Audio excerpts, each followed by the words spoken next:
Eh bien, vous êtes au club ULM de la base de Chamblay.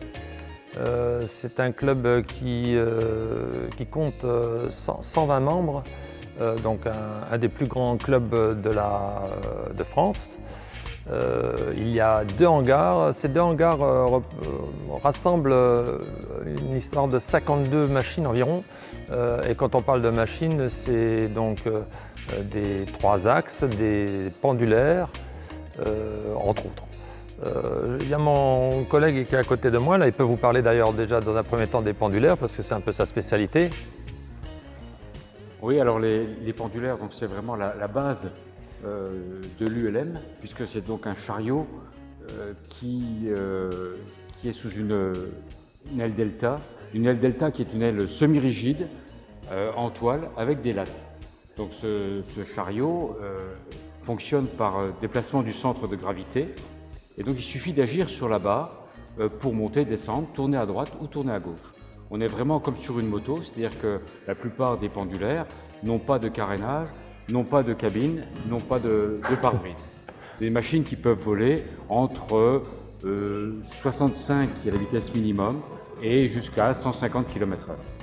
Alors aujourd'hui, nous avons l'avantage d'inviter des classes d'élèves qui s'étalent de CM1, CM2, 6e.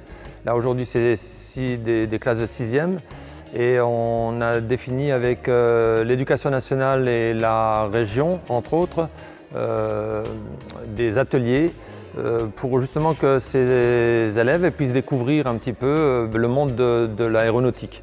Alors pour cela, on a défini 4 ateliers.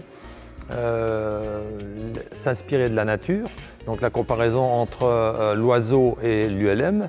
La visite des aéronefs, donc les élèves ils ont la possibilité de visiter bien sûr l'ensemble de nos hangars, 2 hangars en tous les cas sur la base de Chamblay, sur les 6 qui existent.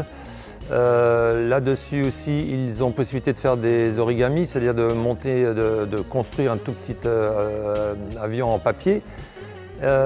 Et puis le dernier, ils ont possibilité de faire une petite navigation, donc ça leur permet justement de travailler avec la règle, avec le rapporteur, pour savoir définir un cap, une orientation.